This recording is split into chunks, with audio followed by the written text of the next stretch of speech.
ആൻഫീൽഡിൽ വിജയത്തോടെ പടിയിറങ്ങി Jürgen Klopp. വിജയത്തിലും ഇന്നലെ Liverpool ആരാധകർ നിരാശയിലായിരുന്നു. ലിവർപൂളിന്റെ എക്കാലത്തെയും മികച്ച പരിശീലകരിൽ ഒരാളായാണ് ക്ലോപ്പ് സീസൺ അവസാനത്തോടെ ക്ലബ് വിടുന്നത്. വോൾസിനെതിരായ അവസാന മത്സരത്തിൽ എതിരില്ലാത്ത 2 ഗോളുകളുടെ വിജയത്തോടെയാണ് ലിവർപൂൾ ക്ലോപ്പിനെ യാത്രയാക്കിയത്. ആദ്യ പകുതിയിൽ മക്കലിസ്റ്ററും കാൻസയും നേടിയ ഗോളുകളിലാണ് ലിവർപൂളിന്റെ വിജയം. 2015 ജർമ്മൻകാരനായ യൂർഗൻ ക്ലോപ്പ് ലിവർപൂളിലെത്തുന്നത്.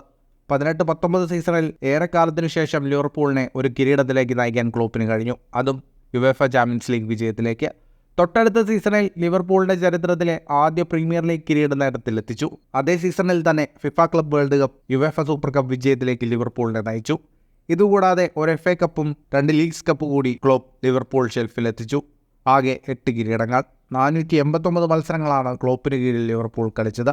വ്യക്തിപരമായ കാരണങ്ങൾ കൊണ്ടാണ് ക്ലബ് വിടുന്നത്. ഇനി പ്രീമിയർ ലീഗിൽ മറ്റൊരു ക്ലബിനെയും പരിശീലിപ്പിക്കില്ലെന്ന് ഉറപ്പോടെ. ഒരു നീണ്ട ഇടവേളയാണ് മുന്നിലെന്നും ക്ലോപ്പ് വ്യക്തമാക്കുന്നു. ഫെയ്നൂർ പരിശീലകനായ അർനെ സ്ലോട്ടാണ് ക്ലോപ്പിന് പകരക്കാരനായി ആൻഫീൽഡിലെത്തുന്നത്. ഫുട്ബോൾ ലോകത്തെ കൂടുതൽ വാർത്തകൾക്കും വിശേഷങ്ങൾക്കുമായി സ്പോർട്സ് കഫേ പോൾ തന്നെ സബ്സ്ക്രൈബ് ചെയ്യുക.